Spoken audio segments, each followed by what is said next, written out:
നമസ്കാരം ഫ്രണ്ട്സ്, ഞാൻ നിങ്ങളുടെ സനിൽ പെരുന്തോട്ടത്ത് പുതിയ വീഡിയോയിലേക്ക് എല്ലാവർക്കും സ്വാഗതം.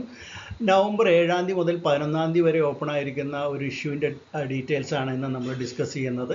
പൈൻ ലാബ്സ് ലിമിറ്റഡ് എന്നാണ് ഈ കമ്പനിയുടെ പേര്. പൈൻ ലാബ്സ് നോയിഡ ബേസ് ചെയ്തിട്ടുള്ള ഒരു കമ്പനിയാണ്. 3899.91 കോടി രൂപയാണ് ഇവർ മാർക്കറ്റിൽ നിന്ന് റേസ് ചെയ്യുന്നത്. അതിൽ ഫ്രഷ് ഓഹരികൾ 2080 കോടി രൂപയ്ക്കുള്ളതാണ്. ബാക്കിയുള്ളതെല്ലാം ഓഫർ ഫോർ സെയിലാണ്. ഈ കമ്പനിയെക്കുറിച്ച് പറയുകയാണെങ്കിൽ നമ്മുടെ പേടിഎം പോലെയുള്ള ഒരു കമ്പനിയാണ്. Leading technology company, digitising commerce through digital payments and issuing solutions എന്നാണ് ഈ കമ്പനിയെക്കുറിച്ച് പറയാവുന്നത്. ഇത് മർച്ചൻസിനും കൺസ്യൂമേഴ്സിനും പിന്നെ ഫിനാൻഷ്യൽ ഇൻസ്റ്റിറ്റ്യൂഷൻസിനും ഒക്കെ വേണ്ടിയിട്ടുള്ള ഒരു കമ്പനിയാണ്. അതിൻ്റെ ഓൺലൈൻ പേയ്മെൻറ്റ്സ് വേണ്ടിയിട്ടുള്ളത്. ഇത് ഇന്ത്യയിൽ മാത്രമല്ല, മലേഷ്യ, UAE, സിംഗപ്പൂർ, അതുപോലെ ഓസ്ട്രേലിയ, അമേരിക്ക, ചില ആഫ്രിക്കൻ രാജ്യങ്ങൾ, ഇവിടെയെല്ലാം കമ്പനിയുടെ സേവനം ലഭ്യമാണ്. ഇത് 2 പ്ലാറ്റ്ഫോമുകളാണ് പ്രധാനമായിട്ടും കമ്പനിക്കുള്ളത്. ഒന്ന് digital infrastructure and transaction platform എന്ന് പറയും. രണ്ടാമത്തേത് ഇഷ്യൂയിങ് ആൻഡ് അക്വയറിങ് പ്ലാറ്റ്ഫോം എന്ന് പറയും. ഇത് രണ്ടും ഓൺലൈൻ പേയ്മെൻറ്റ്സും affordability, value added services, prepaid card issuance, പിന്നെ ഫിൻടെക് ഇൻഫ്രാസ്ട്രക്ചർ സൊല്യൂഷൻസ്, ഇതെല്ലാമാണ് കമ്പനിയുടെ പ്രധാനമായിട്ടുള്ള പ്രവർത്തനങ്ങൾ. നമുക്കപ്പോൾ ഈ കമ്പനിയുടെ കൂടുതൽ ഡീറ്റെയിൽസിലേക്ക് ഒന്ന് കിടക്കാം.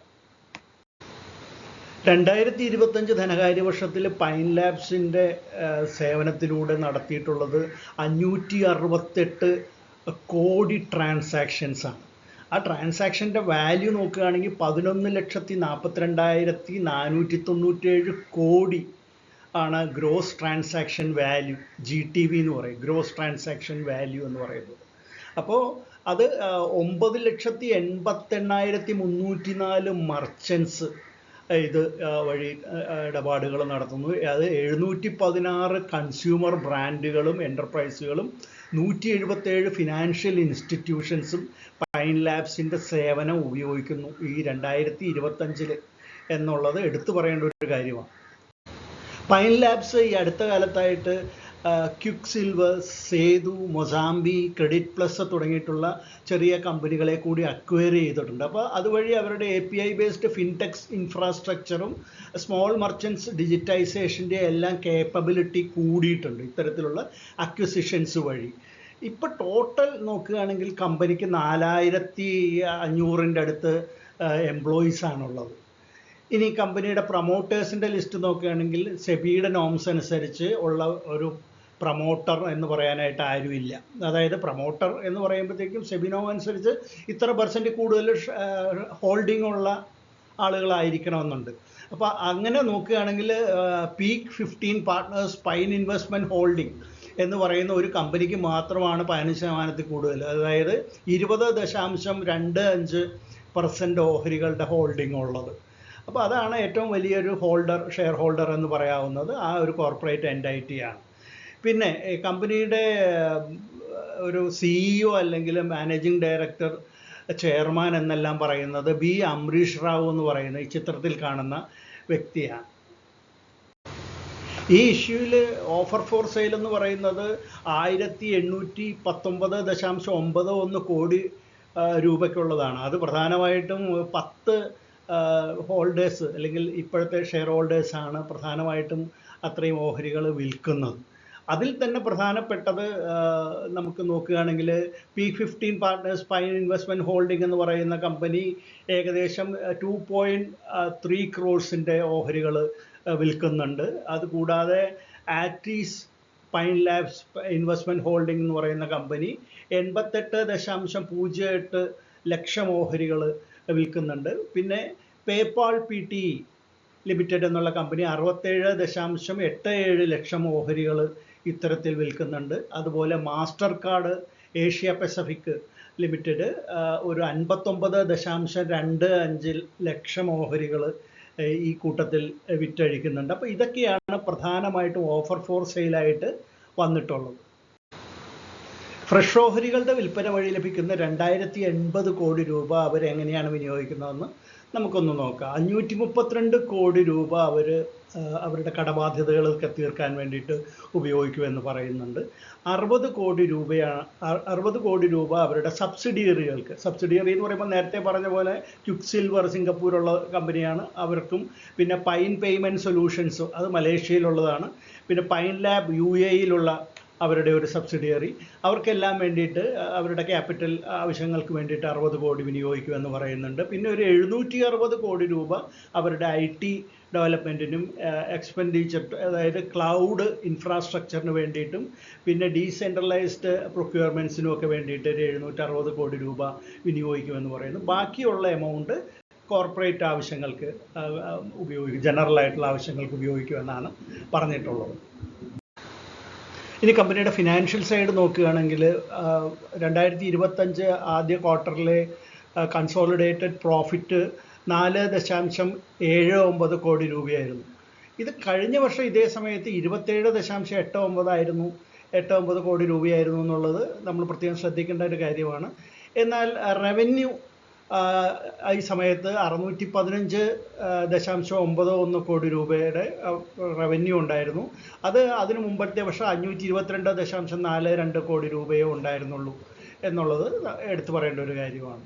പക്ഷേ ടോട്ടലായിട്ട് പറയുകയാണെങ്കിൽ 2023 265 കോടി രൂപയും 2024 341.9 കോടി രൂപയും 2025 145.49 കോടി രൂപയും ലോസ് ആണ് കമ്പനിക്ക് എന്നുള്ളത് കമ്പനി തന്നെ പറയുന്ന ഒരു കണക്കാണ്.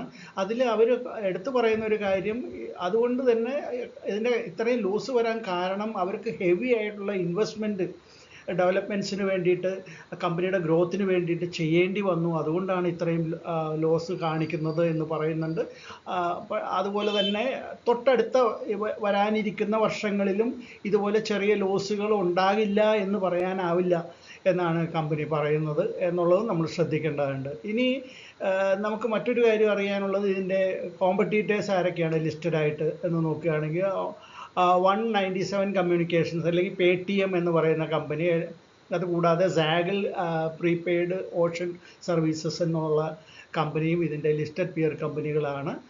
ഇനി ഇഷ്യൂവിൻ്റെ ലീഡ് മാനേജർ നോക്കുകയാണെങ്കിൽ പ്രധാനമായിട്ടും ആക്സിസ് ക്യാപിറ്റൽ ലിമിറ്റഡ് ആണ്. Registrar KFin technologies. ഇനി പൈൻ ലാബ്സിൻ്റെ ഇഷ്യൂ ഒറ്റനോട്ടത്തിൽ നമുക്കൊന്ന് പരിശോധിക്കാം. ഇഷ്യൂ ഓപ്പൺ ആയിരിക്കുന്നത് November 7 മുതൽ 11 വരെയാണ്. ഇതിൻ്റെ പ്രൈസ് ബാൻഡ് 210 രൂപ മുതൽ 221 രൂപ വരെയാണ്. എംപ്ലോയീസിന് ഡിസ്കൗണ്ട് ഉണ്ട് കേട്ടോ. എംപ്ലോയീസിനെ സംബന്ധിച്ചിടത്തോളം ഓരോ ഓഹരിയിൽ 21 രൂപയാണ് ഡിസ്കൗണ്ട് കൊടുക്കുന്നത്.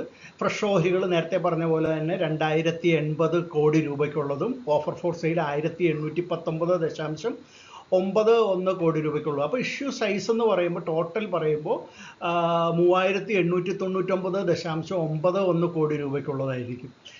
ഇതിൽ റീറ്റെയിലേഴ്സിനെ സംബന്ധിച്ചിടത്തോളം 10% ഓഹരികൾ മാത്രമേ അലോട്ട് ചെയ്യുന്നുള്ളൂ. 75% ഇൻസ്റ്റിറ്റ്യൂഷൻസിനും 15% HNIസിനുമാണ് കൊടുക്കുന്നത്. റീറ്റെയിലേഴ്സിനെ സംബന്ധിച്ചിടത്തോളം ഒരു ലോട്ട് എന്ന് പറയുമ്പോൾ 67 ഓഹരികൾ വരും. അങ്ങനെ 13 ലോട്ട് വരെ അവർക്ക് അപ്ലൈ ചെയ്യാവുന്നതാണ്. 1 രൂപയാണ് ഒരു ഓഹരിയുടെ ഫേസ് വാല്യൂ. NSEയിലും BSEയിലും ഇത് ലിസ്റ്റ് ചെയ്യും. ഇതിൻ്റെ അലോട്ട്മെൻറ്റ് 12 തീയതി ആയിരിക്കും, നവംബർ മാസത്തിൽ. ഇതിൻ്റെ അലോട്ട്മെൻറ്റ് വരുന്നത് 12 തീയതിയും ലിസ്റ്റിംഗ് വരുന്നത് 14 തീയതിയും ആയിരിക്കുമെന്നാണ് ഇപ്പോൾ അറിയാൻ സാധിച്ചിട്ടുള്ളത്. ഇനി ഇത് അപ്ലൈ ചെയ്യണോ വേണ്ടയോ എന്ന് ആലോചിക്കുന്നവരോട് പറയാനുള്ളത്, കമ്പനിയുടെ കണക്കനുസരിച്ച് അവർ പറയുന്നത് ഇതിൻ്റെ ഒരു ആനുവൽ ഗ്രോത്ത് റേറ്റ് എന്ന് പറയുന്നത് ഏകദേശം 2029 CAGR നോക്കുകയാണെങ്കിൽ 22 മുതൽ 24% വരെ ആയിരിക്കുമെന്നും, ഇതിൻ്റെ ടോട്ടൽ അവർ എക്സ്പെക്റ്റ് ചെയ്യുന്ന പ്രൊജക്റ്റഡ് ആയിട്ടുള്ള ഗ്രോത്ത് എന്ന് പറയുമ്പോൾ അത് 256 മുതൽ 276 ട്രില്യൺ റുപ്പീസ് ആയിരിക്കും എന്ന് പറയുന്നുണ്ട്. അതായത് ഡോളർ ടേംസിൽ പറയുകയാണെങ്കിൽ 3.3 ട്രില്യൺ ആയിരിക്കും ഇവരുടെ പ്രൊജക്റ്റഡ് ഗ്രോത്ത് കാണിക്കുന്നത്. അപ്പോൾ ഇതിൻ്റെ ഇഷ്യൂ കഴിയുമ്പോൾ ഇതിനൊരു 10% ഒരു പ്രീമിയം ലഭിക്കുമെന്നും ചില വിദഗ്ധർ പറയുന്നുണ്ട്. എന്തായാലും നമുക്ക് അത് നോക്കിയിരുന്ന് മനസ്സിലാക്കേണ്ട ഒരു കാര്യമാണ്. എന്തായാലും ലോങ് ടൈമിലേക്ക് ഇത് ഒരു നല്ല ഇൻവെസ്റ്റ്മെൻ്റ് ആയിരിക്കുമെന്ന് തന്നെയാണ് വ്യക്തിപരമായിട്ട് എൻ്റെ അഭിപ്രായം.